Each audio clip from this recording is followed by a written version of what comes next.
Welcome to Soccer Morning on World Soccer Talk. Here's your host, Jason Davis. Good morning, everybody. Happy Friday. Welcome in to Soccer Morning.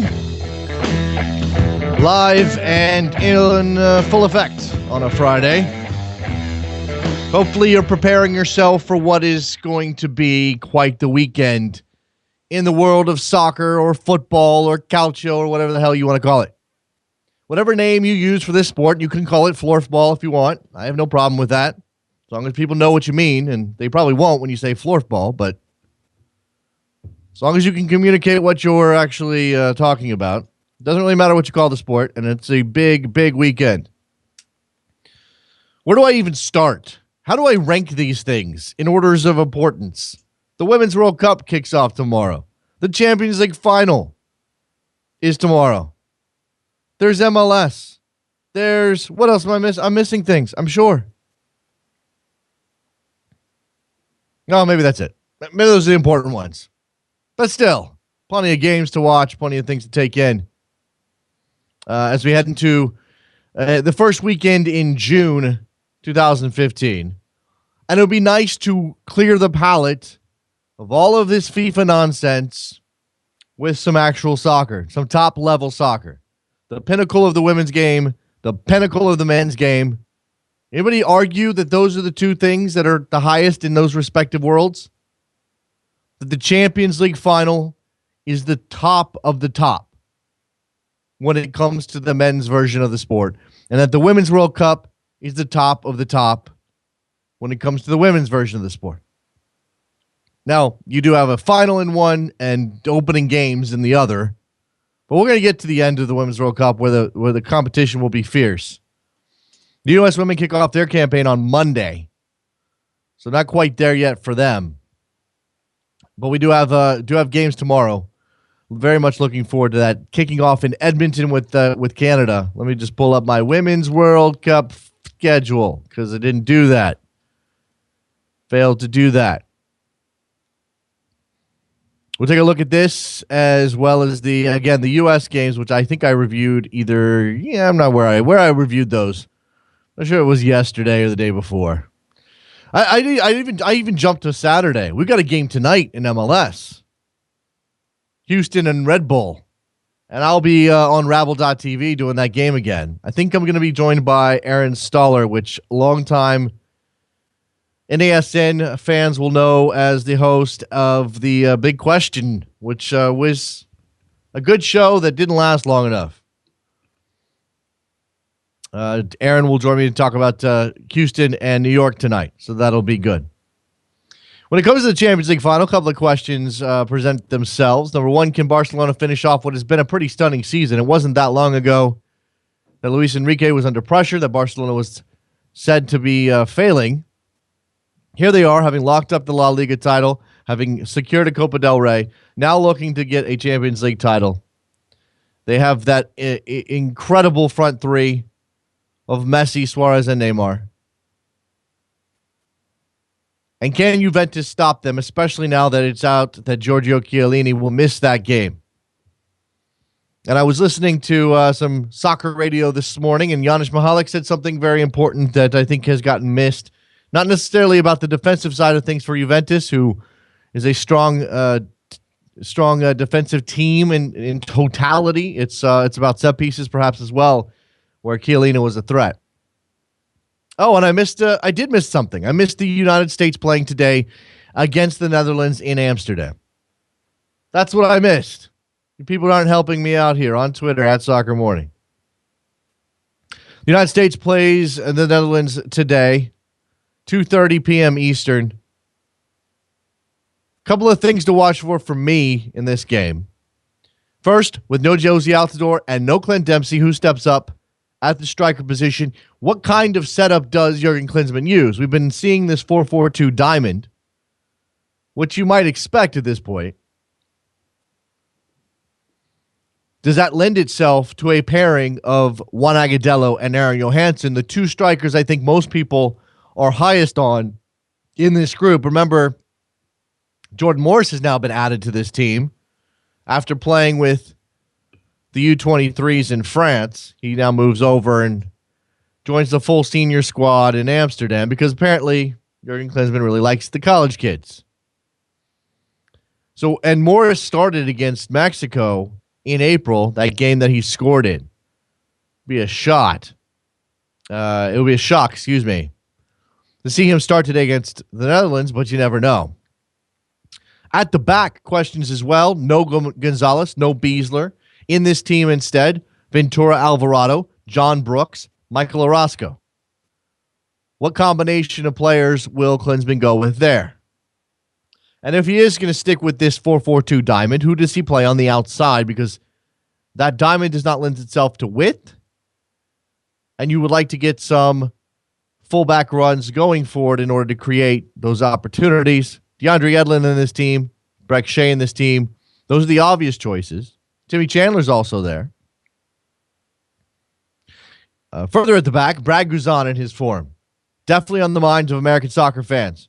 After losing his job at Aston Villa at the end of the Premier League season, being anointed the player in waiting, the number one for the time being, we'll see what happens when Howard comes back. It still may be Guzan's job. He certainly has this task in the Gold Cup. Today is the first opportunity to see him back in the national team, having suffered through that period at Aston Villa. Whether or not he has his confidence, that'll be big. And I want to know who's going to be paired with Michael Bradley in the center of midfield. Kyle Beckerman, Danny Williams.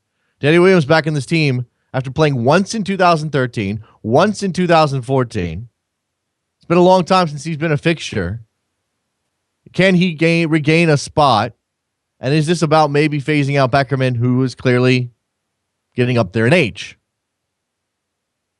Also on the U.S. front, you may have woken up to this distressing news. The United States lost 3-0 to Ukraine at the U20 World Cup last night. They do go through. They're already through to the knockout round, but they go through now as the second-place team in the group. Ukraine jumps over them with that 3-0 win. I don't have any reports. I don't know exactly what happened, but apparently the second half was not very good for Tab Ramos and company. So up against decent competition, they failed the test. In the world of FIFA scandal, interesting news yesterday that the Irish Federation took a €5 million payment gift from FIFA as incentive not to chase down a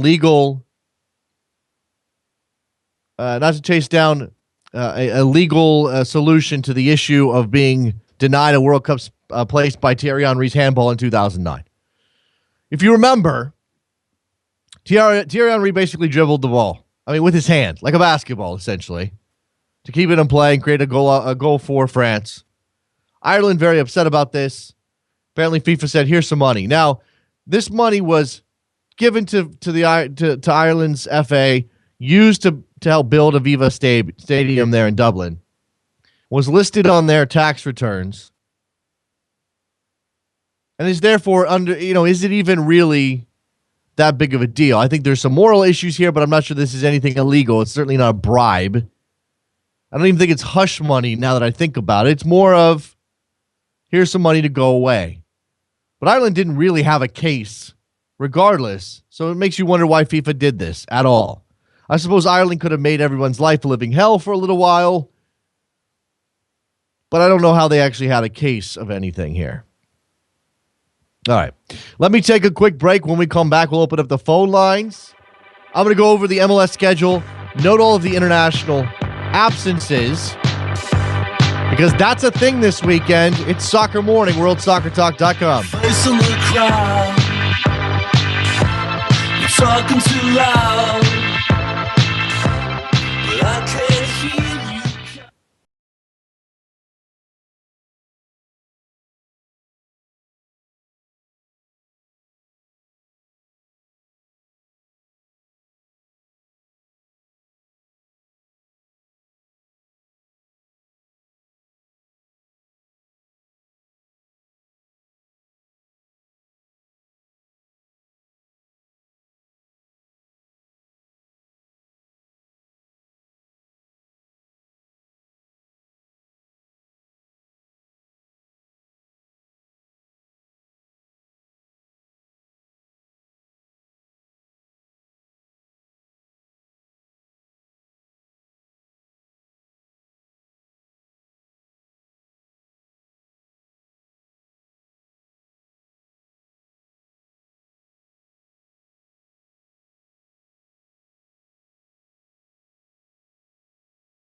Welcome back to Soccer Morning on World Soccer Talk with Jason Davis. Back on Soccer Morning on a Friday. We've cracked open the phone lines. 646-832-3909. Get in on a Friday. Let me know what's on your mind. What's the biggest thing happening this weekend? Is it the Women's World Cup kicking off? Is it the Champions League final? Maybe you're so country over club that it's today's game, USA and the Netherlands. Maybe that a friendly. That doesn't mean anything, but maybe that's the biggest thing for you. And yeah, this could be personal preference. By the way, we're going to take you up. Phone lines will be open up until about 9:40 when Leander Schaerlaeckens will join us to talk about the Champions League final. Perhaps among other things, he can give us a preview of the USA and the Netherlands, certainly from both perspectives. Being a Dutchman himself, friend of the show, Mr. Leander Schaerlaeckens, whose birthday is coming up, if I remember correctly. Very, very soon, as a matter of fact. I'll get a chance to say happy early birthday to Leander. 646-832-3909. I said I was going to go over the MLS schedule and then talk about the number of players that are missing this weekend because of international duty. First, let's just go over the Americans who are with the U.S. team. Juan Agudelo, Kyle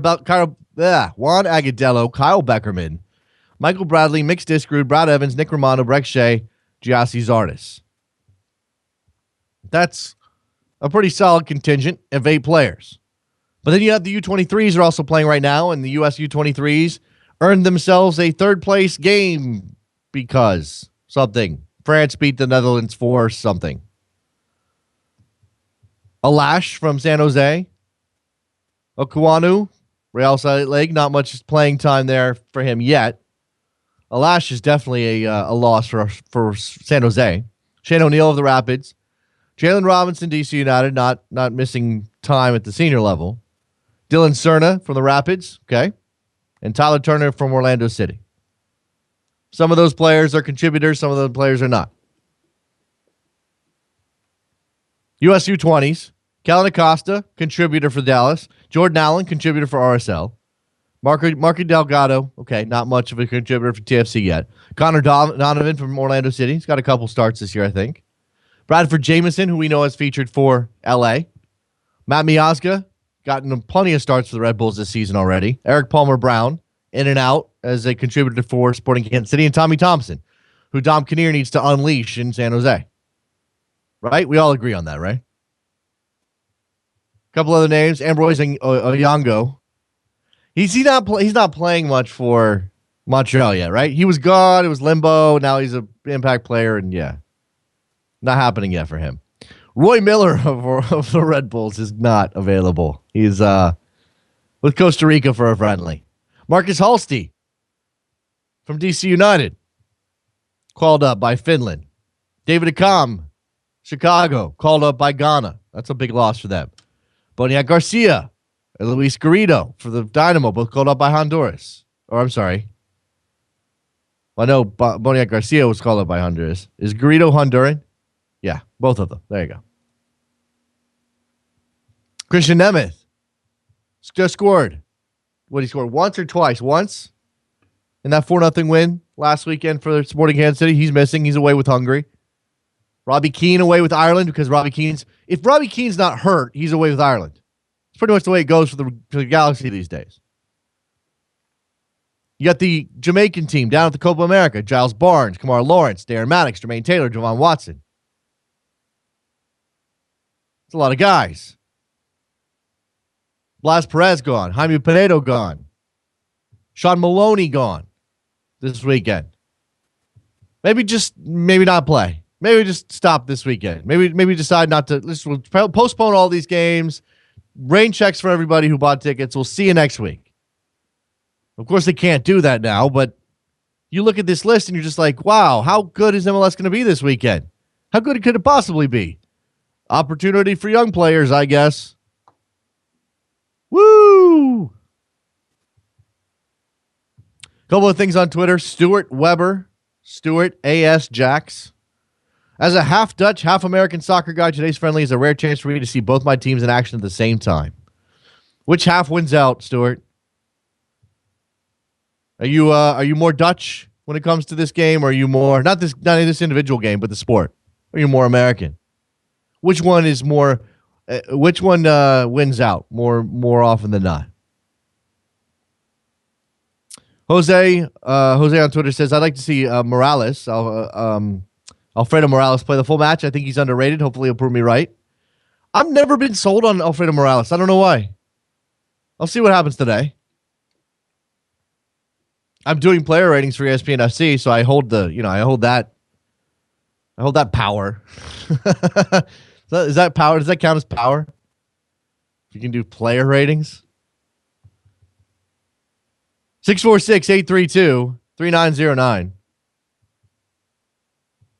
Youngo has played every game since he's been back. Okay, so how many games has he been back, Jose? I must have missed that. I should go back and look at my Montreal recaps because I must have missed him playing. But that's good. That's good he's playing. I obviously liked him. I liked him in New York. I'm not sure why they traded him. Who did they get? Oh, that's right, Felipe. Okay, I understand why they traded him. 646-832-3909. Stop being lazy on Friday, guys. Leander Schaerlaeckens coming up in about 20 minutes. We'll talk with him about this friendly today. Champions League final as well. Should be good with Leander. And thanks to a friend on Twitter, I discovered there is a song about Jack Warner called Uncle Jack. Now, some of this is difficult to understand. I'm going to play a little bit of this. If it doesn't work, let me know.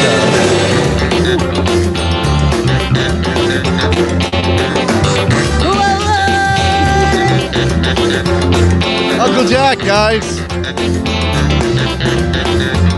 Come on, let's go. Now pick up the pace. Come on, sing the song. They call a general election. They set it for the month of May. Designer combined opposition. I don't know what she's saying yet, but to fight against the Balizé. It's about Jack Warner.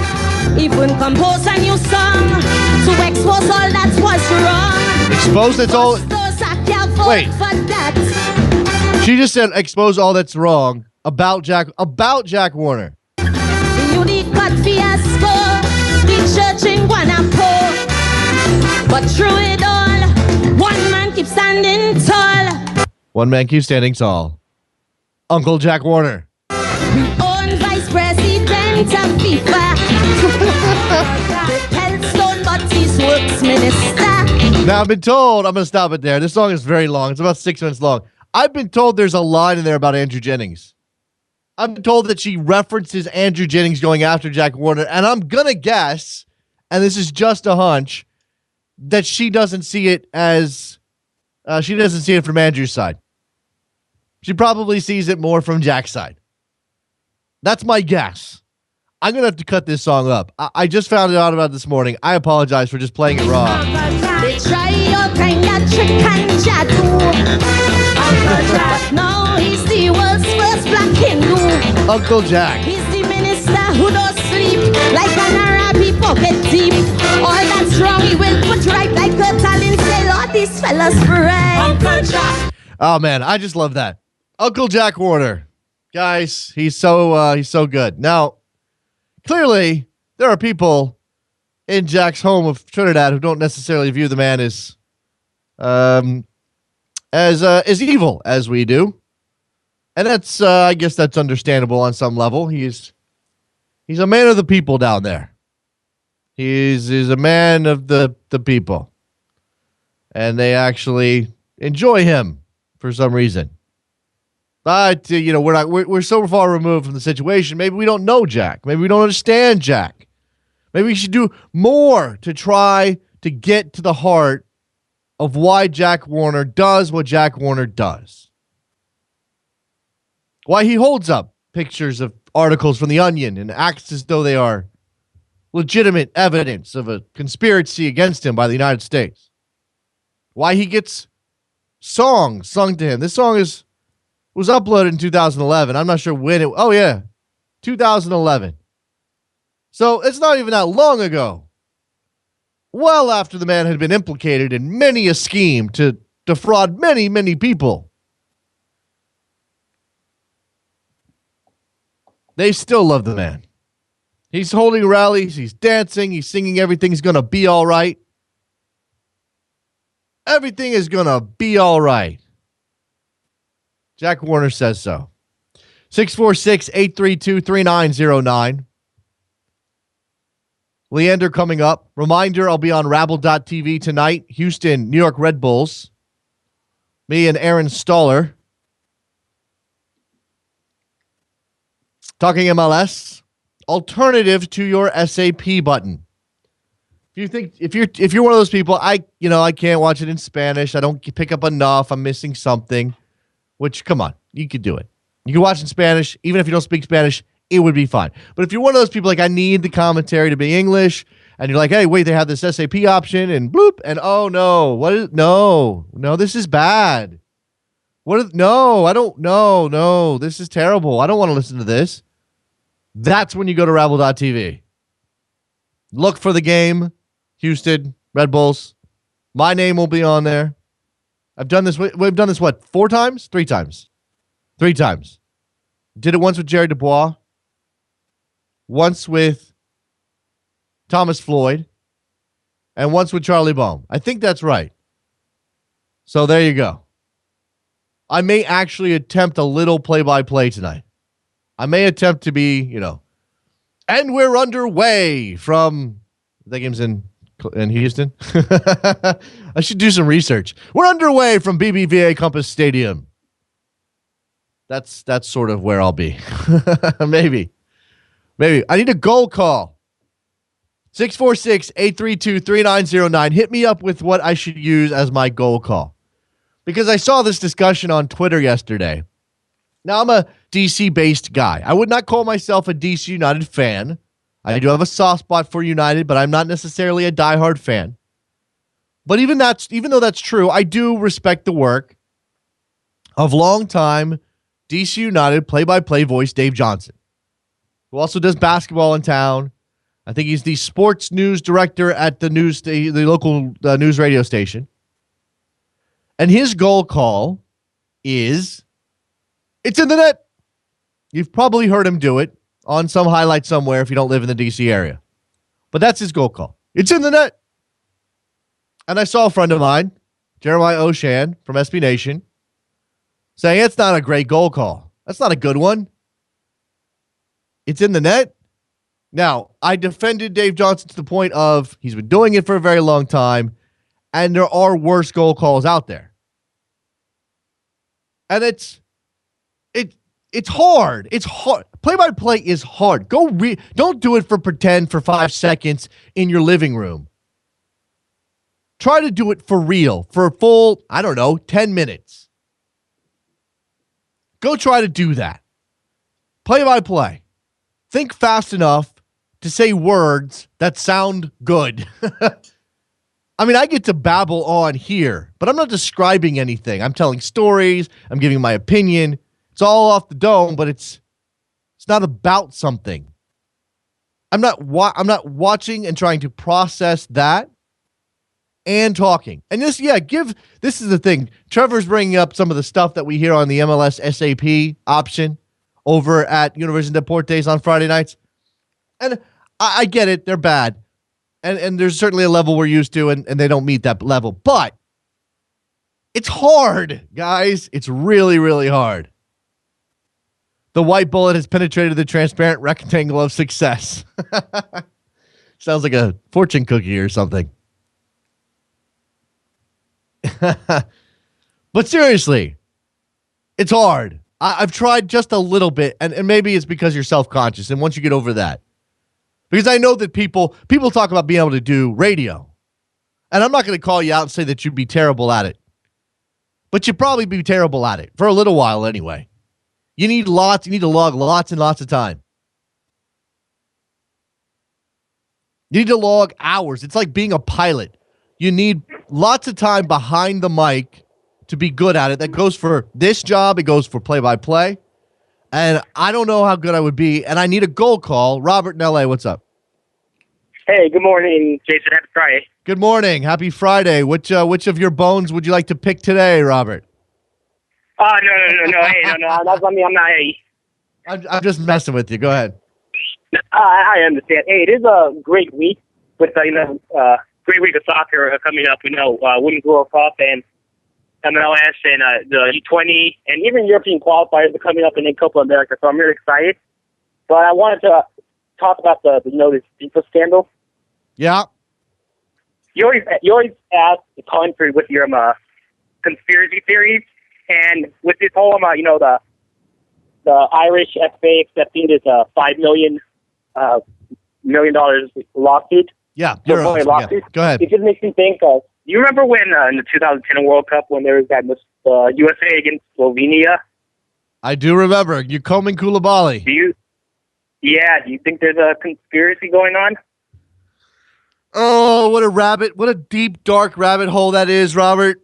Makes me sad thinking about it. If I called you a month ago, it would be crazy, but now it doesn't sound crazy anymore. It's soccer, it's football, it's never crazy. That's the scary thing. The Italians have gone nuts recently, claiming that 2002 was a bunch of fixed games because, if you remember, South Korea made a run to the semifinals in 2002 as one of the host nations, and they got some pretty lucky breaks from the referees. So the Italians are out there moaning about that. Now, the Italians moaning about match fixing is pretty hilarious, but whatever.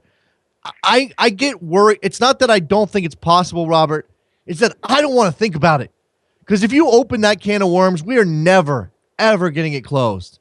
And it's going to ruin the sport for me. It's going to ruin everything for me. I hope that that's not the case. I hope it's just bad refereeing. Because if I go to the level of, wow, maybe there was some conspiracy to keep the U.S. from blah blah blah blah blah. I mean, they end up winning the group anyway. But if we go down that hole, then I'm just afraid I'll never come back out.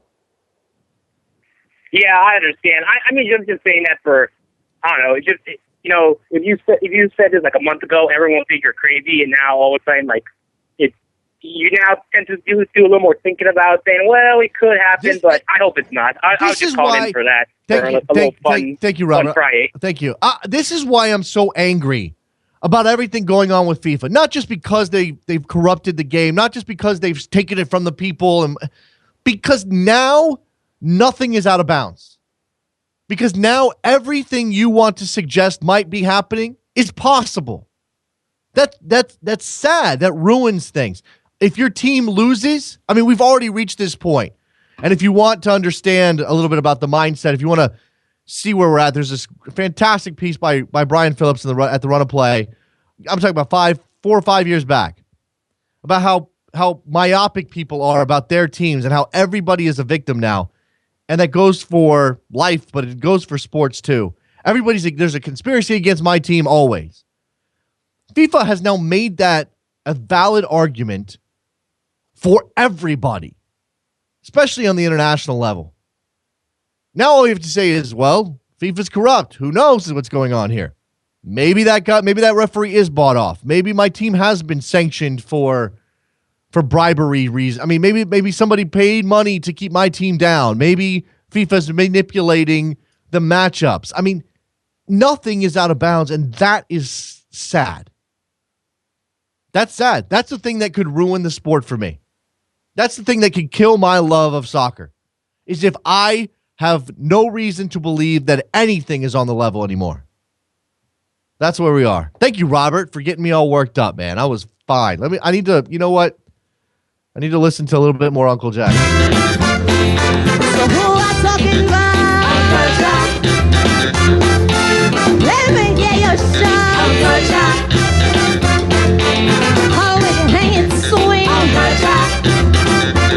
Deep in his syrup. Okay, that's good. That's a good enough. That's more than enough, Uncle Jack, for now. Maybe we'll come back to Uncle Jack.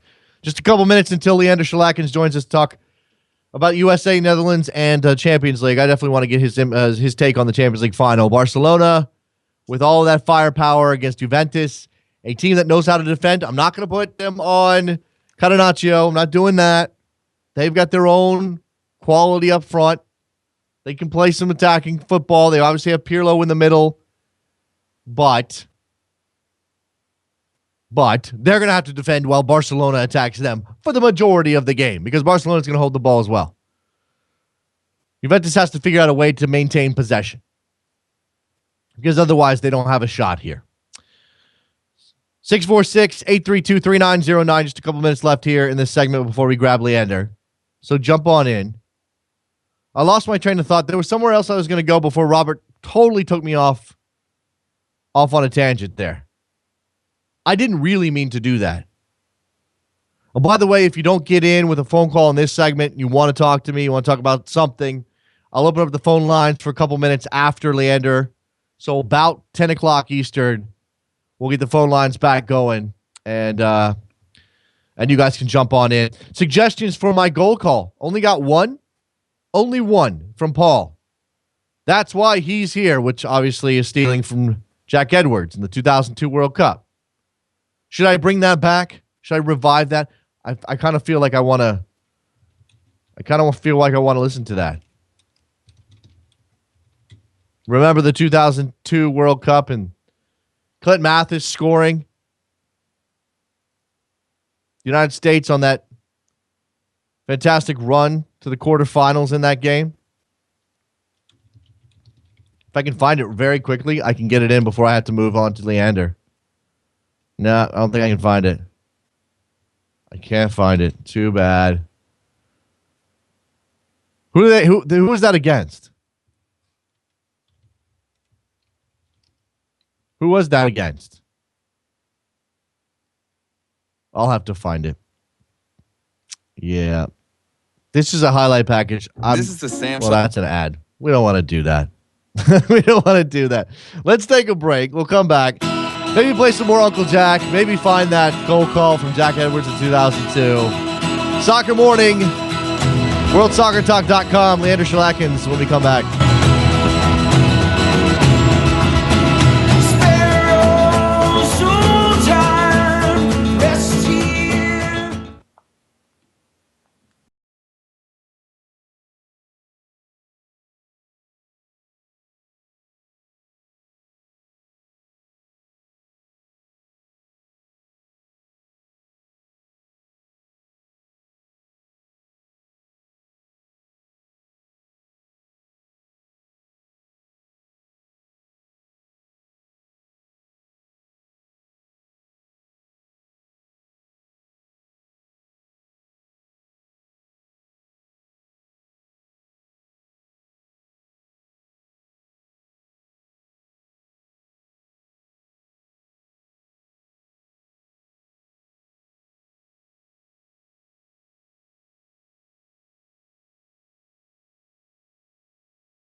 Welcome back to Soccer Morning on World Soccer Talk with Jason Davis. Here we are back on Soccer Morning. Joined now by birthday boy Leander Schaerlaeckens. I knew I had the general timing right, Leander. I did not know it was actually today. Happy birthday. Thank you very much, Jason. I get a Holland-USA game, my two home countries, as it were, to celebrate. You do. Well, let's go and take a look at that game. The United States tuning up for the World Cup. Meanwhile, for the Dutch, it's all about getting ready to go back into into European qualifying and trying to scramble back into a place that doesn't require a playoff. Right. What kind of, before we get to what the U.S. is bringing to the table, what kind of team are we going to see from the Dutch, and how is Guus Hiddink going to set them out? Well, I think they're going to be diluted a little bit because they are sort of more concerned right now about their upcoming qualifier with Latvia on June 12th, which is a week from today. And like you said, they're not in super shape in European qualifying. I mean, they lost their first game to the Czech Republic. They beat Kazakhstan. That was really sort of problematic for them. Then they lost to Iceland. The two losses, mind you, were away. And then they had the home game with Latvia, before which Guus Hiddink the manager actually said, if we don't win that game, I will quit. Then they tied with Turkey, but they're not in good shape, even though European qualifying has now expanded to let 24 teams into the tournament. So this is a tricky game for Holland. So they're not going to run out, I don't think, all of their first team against the Netherlands. Guus Hiddink has already said he's going to be sparing Stefan de Vrij and Ron Vlaar, who are some of his central defenders. So we'll see maybe a slightly diluted team, but it should still be a very, very good team. Yeah, regardless, it is certainly a challenge for the United States, again, who is ramping up to the Gold Cup starting in about a month's time. And Jurgen Klinsmann's brought a team that has got a little experience, but there's a lot of youth in this side as well, Leander. And when you look at the questions that Jurgen Klinsmann needs to have answers to before he opens up that Gold Cup campaign, where do you look first? Well, I mean, the front line is an obvious trouble spot for the U.S. And if, we can take a very big picture on it and say it sort of has been since Charlie Davies went down in 2009. This is perpetually a problem area, a pain point for the U.S. because with Josie Altidore, he's sort of been the one mainstay. Clint Dempsey's sort of been shoehorned into a striker role at times. We can argue whether that's his natural position or not. I would argue not. But neither of them are going to be there for this game. So now, once again, Jurgen is sort of having to shuffle the board up front. He sees it up as an opportunity for those guys, and perhaps it is. He's got in his pool for this game, he's got Jordan Morris, Aaron Johansson, Bobby Wood, Juan Agudelo, Gyasi Zardes, who are respectively in ages 20, 24, 22, 22, and 23. So you would expect one of those guys to sort of step up, although it's not exactly the easiest teams to do it against since they're playing Holland and Germany. But up there is really a problem that needs to be addressed. So you would hope to see some progress there. When you look at that group, though, and remember that Josie Altidore's job typically is to play the central position, be the big body. I mean, he does like to drift, and he's probably better with the ball at his feet facing goal than with his back to goal. But they're used to having that element. They're used to at least having that release valve. Is there anybody in this group that can do that? And then it becomes, okay, who's the pairing? Because can they work together, not get in each other's way, and complement each other? Yeah, and that's the problem, Jason, and you've hit the nail on the head there. There's really no other target man in this group. There's really no other target man in this player pool, unless you sort of drop down to guys like Connor Casey or something, which I don't think Jurgen Klinsmann is apt to do. This has been a problem. That's American hero Connor Casey. He went down to Honduras and scored twice way back in 2008. I don't know, that was forever ago. Sorry, go ahead. No, that's fine. Yeah, American hero Connor Casey. But other than that, and this was very apparent at the World Cup, that when Josie goes down, yes, this target man that the U.S. needs just isn't there. Clint Dempsey played the role a little bit at the World Cup, and tried his best. Aaron Johansson played it, I believe, in the game when Josie Altidore went down. And that's not really his goal. And all these guys are really more strikers. They're sort of mobile guys who like to roam a little bit, who play best off of a target man. So I don't know who's going to get forced into that position this time around. If Jurgen decides he needs to play with a target man, which I think he does. But that's definitely a problem that needs solving. But if they don't play with a target man, it requires a shift in how they play, and it certainly becomes a situation where you're talking about I don't know. I mean, you're looking for those channels on the outside. You're looking to find those players in space, and then maybe bringing your midfielders in on late runs into the box inside of those players. I mean, they're just changing things from what they typically do. And again, well, maybe that brings me to a good question, Leander. What do the U.S. typically do, and has Klinsmann established a typical yet? Well, I mean, that's the problem, and a lot of people have been speaking lately about sort of the team's lack of identity, and I think it sort of cuts down to this issue where you don't really know what it's going to look like a lot of the time, and what it usually looks like is basically a only slightly altered version of the U.S. of yore. I mean, it's still quite direct, it's still quite physical, it's still quite reactive, although Jurgen has been talking about being proactive for a very long time now. He's almost been in charge for 4 years at this point, and we've not seen a ton of that. They still don't really have guys that can distribute and that can really hog possession. I feel like lately up the flanks has been sort of a problem area, which I think he's tried to address by either playing fullbacks further up front or playing with a really narrow midfield and then having his back sort of push forward. But I don't know that they have the tools, that they're set up to be able to absorb the loss of their target man, because I just kind of don't know how they're going to get the ball forward and keep it there for a while. Well, okay, then that brings us to the midfield, and again, it's recently been a 4-4-2 with a diamond midfield, although you will see people question whether or not it's actually a diamond, considering where Michael Bradley's most natural position is, where his instinctive position is, ahead of a defensive midfielder, but certainly deeper than the point of a diamond. Michael Bradley remains the key to all of this. Has Klinsmann figured out a way to best utilize his abilities? And are we still looking at a team that's going to be creatively dependent on Michael Bradley?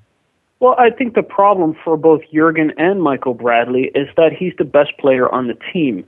And that even if he's played out of position, he's better at playing that than anybody else might be to whom that position comes naturally. That's a very complicated sentence. But what that is to say is that even when you play Michael as an attacking midfielder, he's probably a better attacking midfielder than the actual attacking midfielders in the team.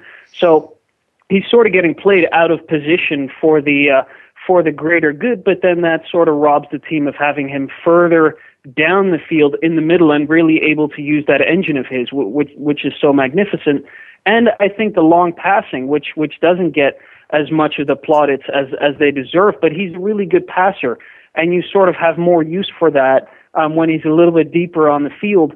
So you're going to have sort of used him as an attacking midfielder, but you could argue that kind of makes the team weaker in several spots.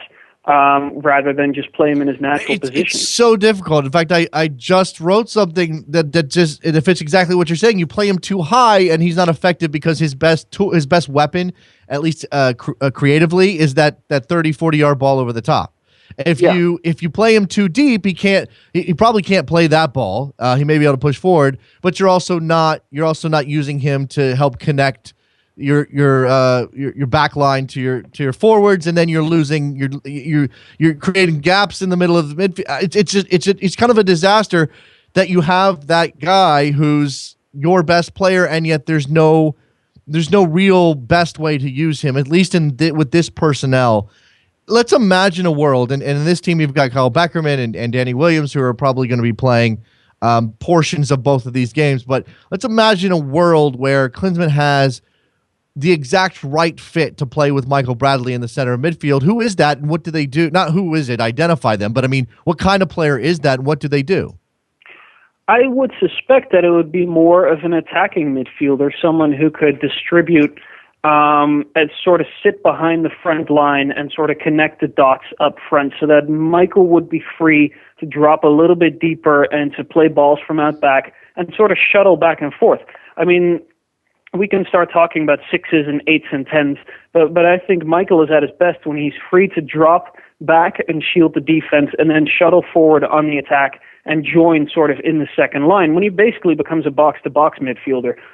So I think that for him it would be liberating to have someone who can take on a little bit of that creative role and who can do the distribution a little bit further upfield so that he can drop back a little bit and be sort of in his sweet spot. Yeah, as you said, though, that player might not exist in the senior level pool right now, and certainly Klinsmann has shown no propensity to want to play Bradley with that type of player. He wants to push Bradley forward and put somebody behind him rather than the other way around. All right, so that's certainly something we'll be watching for as the United States takes on the Netherlands today in Amsterdam, 2:30 p.m. Eastern, I believe that game gets underway. So we've talked about the strikers. We've talked about Michael Bradley. I also have issues and questions for you, Leander, about the form of Brad Guzan and certainly the two players the whole back line, but certainly the center backs in front of him. Yeah. No, we need to see maybe just a little bit of cohesion from this team. Guzan has had some form issues with Aston Villa. He sort of lost his job towards the end of the season, so that's a concern. Although then again, maybe this summer is a nice opportunity for him to win his confidence back and to win his job back at Villa after this summer. I mean, it is a little bit strange to have yet another big shuffle in defense when guys like Omar Gonzalez and Matt Beasler, et cetera, and Jeff Cameron went to a World Cup and did pretty well there, especially because we're now getting so close to the Gold Cup that you start to suspect that the players that are in the squad now are probably going to make up a pretty big portion of that Gold Cup team. I mean, there is one other friendly before the tournament after these two, but you sort of think that maybe Klinsmann is starting to put it together now. So it's a bit strange for those guys not to be there. So I think for the replacements, they'll have to really show that they can form a cohesive line at very short notice. Yeah, absolutely. All right, so this is a friendly. It's warm up for the Gold Cup. On the other side, the Netherlands trying to get themselves together for European qualifying. Let's talk about the big game happening tomorrow, Leander. And it's Barcelona against Juventus in Berlin for the UEFA Champions League title. It's been quite the season for Barcelona. They look unstoppable. I think they're most people's favorites for obvious reasons. Is there any reason to doubt them or to believe that Juventus can figure out a way to stop the Trident, as I've heard it's called? Well, it's the funny thing is about Barcelona, and I wrote this in my Yahoo column, is that it's been considered, or it was considered for a time, to be this really difficult season. I mean, Luis Enrique around the turn of the year was having some troubles, meshing with Lionel Messi and getting the playing style quite right and integrating Luis Suarez. And the club's director of football, Andoni Zubizarreta, was fired, and then Carlos Puyol, his assistant, quit. And then the president decided to bring forward the elections, but the club presidential elections, which he'd sort of fallen into after the Neymar scandal, and all this stuff was going on. By January 4th, they'd already dropped points 5 times in the league. Real was about to run out to a 4-point gap at the top, and everything seemed to be falling apart. This seemed to be the end of the Barcelona dynasty. And then they put everything back together, won the league, won the Copa del Rey. If they win on Saturday, it'll be just the club's second treble. And no other Spanish club has ever won a treble, by the way. And I actually went and looked, and statistically, they won the league this year by a better record than that other year that they won the treble, 2008-2009, which is sort of considered the gold standard for Barcelona. Yeah. They would have won the Copa del Rey with a better record, and they would have won the Champions League with a better record. So you could argue that if those two would be the best seasons in Barca's history, that 2014, 2015, statistically at least, would be their best year ever. That's stunning, mostly because of the exalted position of that 2008 team in the pantheon of great teams. I mean, that's up there. I mean, if not number one, then people will, put it. It's going to be It's going to be included in a short list. Is this team actually better, though? That's well. How do you define better? I mean, that's a good question. We can get very philosophical about this. I think you could argue fairly easily that the 2008-2009 team was better at playing tiki-taka. It was the first year under Pep Guardiola, also a first-year manager then, also inexperienced, although even less experienced than Luis Enrique was when he took the job. This team plays a little bit more directly. This team, I think, relies more heavily on its front line than the 2008-2009 team did. But, what is better? What I think is certain, though, is that they're the favorites against Juventus. Absolutely. I think that opens up this discussion, which we're not going to have time for, opens up questions of, is it the defined style of play that they did better than anybody else that ever, even attempted possession soccer that makes that team stand out? And this team is more conventional in the way that they play, if you know what I mean. Does that make sense? And therefore doesn't quite, but then again, we don't have retrospect on this. We don't have perspective on this team yet, and they haven't even won the title yet. No, true, but I think the 2008-2009 team was sort of paradigm shifting, and I think that's why that will be remembered as an all-time great team. They kind of reinvented how soccer can be played. I think this team has been more dominant without maybe getting as many plaudits for their tactics. So let me flip it over, because again, Barcelona's the favorite. Everybody knows Barcelona's the favorite. If you stop Messi, which seems impossible, you still got to deal with Suarez and Neymar. And if you stop those two, you got Messi, and we certainly know how he can take over a game by himself. And Barcelona will probably have more of the ball than Juventus. Although it's been pointed out to me that, hey, Bayern Munich had the ball, they got destroyed. What does Juventus need to do, and how much of a loss is Chiellini if he doesn't play? Giorgio Chiellini, their defender, is a huge loss, and it seems that Andrea Barzagli, one of their other really important defenders, is very much a doubt for this game. So, for a team that likes to play with three central defenders, for two of those guys to potentially be out for the final is obviously a big loss. That said, this is a really savvy and shrewd team. They beat a Real Madrid side in the semifinals that they weren't supposed to have any chance against, and they just kind of outcome them. They have clever game plans.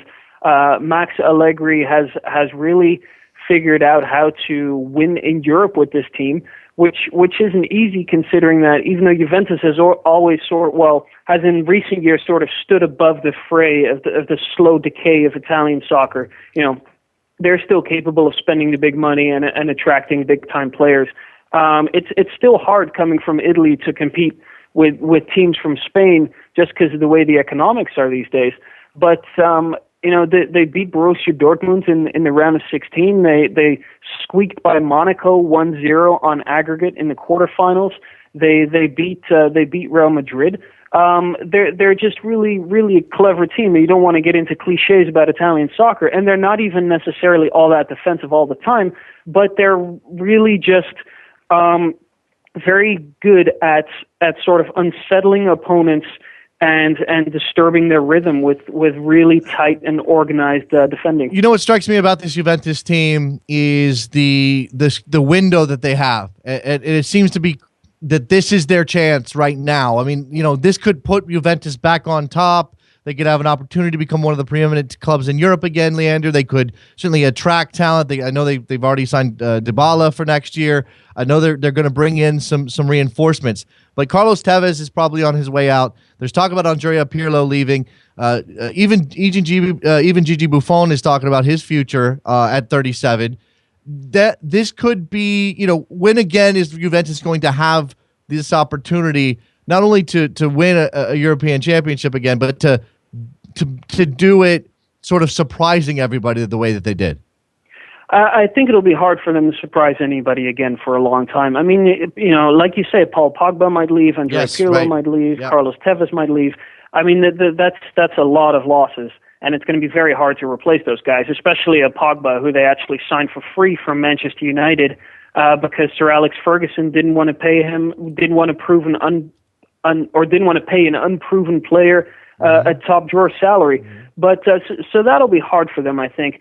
And I think people underestimate just how good this team is in midfield with Pogba and Andrea Pirlo and Arturo Vidal. Yeah, I think they do have an opportunity to sort of link back up to the top of Europe. And I don't know how much of a difference winning or losing the final makes in the transfer market, but I do think it brings back that credibility when you can go to players and say, you're not just going to play Champions League here, but you're going to have a shot at winning it because, look, last year we were in the final. So I think that's going to help them tremendously. And, of course, the other factors like merchandising sales and broadcast rights for the Italian league, et cetera, might get a little bump from this as well. So they're certainly helping themselves. Yeah, they may be able to turn this into consistent deep runs in the Champions League. I suppose that's possible, especially if this increases their buying power. You said maybe winning or losing the final doesn't change a whole lot. But they are the Italian team with the brand new stadium. So they have that going to, they can sell that to incoming players. They obviously, getting back to the Champions League final and being that Juventus gives them an opportunity. They may entrench themselves they're already winning, Scudetto's hand over fist again. They're probably going to be doing that for the next 10 years. Just whether or not they're going to be Champions League final material again. And again, when I say that the window's closing, I just mean on this particular team, because there's going to be some significant turnover, but that doesn't mean that they won't be able to get back here. Well, Juventus historically has been really, really good. Before the Calciopoli scandal and they got relegated and everything became a big mess. Well, but they'd always been really good at refreshing their teams, at bringing in, selling big stars and then bringing in other guys that became big stars. And they've been a savvy team in a transfer market, and they've always been pretty well run. So I suspect that they'll be able to build on this. And recruit the necessary guys to be as good or better next year. And like you say, they're the only team in Italy, or they're the only elite team in Italy, I should say, that has its own stadium and that controls its own revenue stream. And that's been a huge game changer for them. And I think they've won Serie A 3 or 4 years in a row now. And that doesn't look like it'll change, at least until Roma opens its own stadium, and Inter Milan maybe does as well. But I think they're going to be a force to be reckoned with again in the coming years, and I think European soccer is better for it. All right, give me a score, Leander. Oh, God. 3-1 Barca. Okay, I think that's a good call. That's I was going to go 3-0 Barca, but Juventus may get a goal and make it a little tighter. Leander Schaerlaeckens, follow him on Twitter. It's Leander Alphabet. Is that right? That is correct. All right, there you go. Happy birthday again, Mr. Schaerlaeckens. Thank you very much for your time. Great to talk to you as always. Thank you. My pleasure. All right, let's take a break. When we come back, we'll open up those phone lines for just a couple more minutes before we get out on a Friday. Lots of soccer to talk about. Be right back.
Welcome back to Soccer Morning on World Soccer Talk with Jason Davis. 646-832-3909. You've got a limited amount of time to jump in on a Friday edition of Soccer Morning on WorldSoccerTalk.com.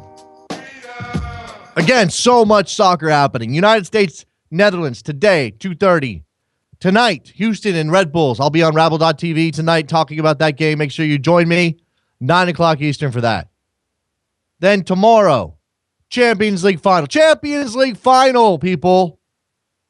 Is that on Fox? Like, it's on Fox, right? Like, not Fox Sports. It's on Fox, if I'm not mistaken. Like actual Fox. Like, Fox, I think. That's where it is usually, right? So Champions League final. All that MLS that's happening, and I haven't even gone over the schedule. And I don't know if you really need me to go over the schedule, but I might. That MLS is actually not happening until the evening. First game is Philly and New York at 7. DC Toronto's at 7. And then it goes on from there. Also, Women's World Cup opening. That's getting underway.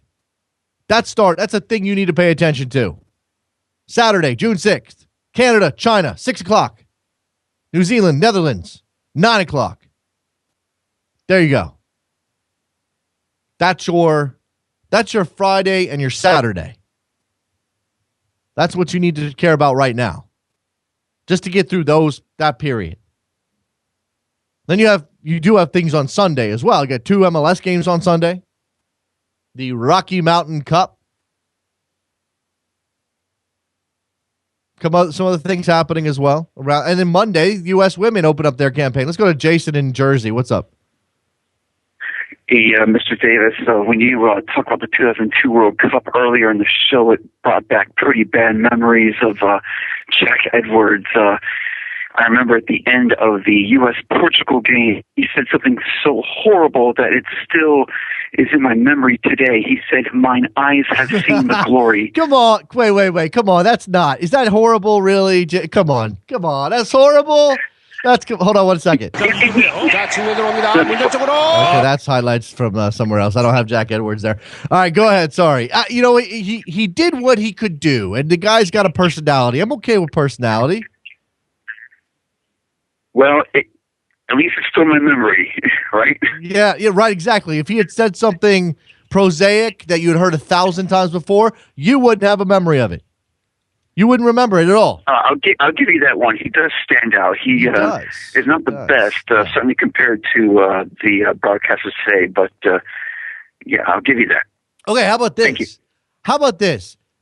If nothing else, we can say that Jack Edwards. Thanks for the call, Jason. Appreciate it. We could say that Jack Edwards was better than the guy who was 2006, the baseball guy. I'm blanking on his name. Trevor, do you remember who that was? That ESPN hired in 2006?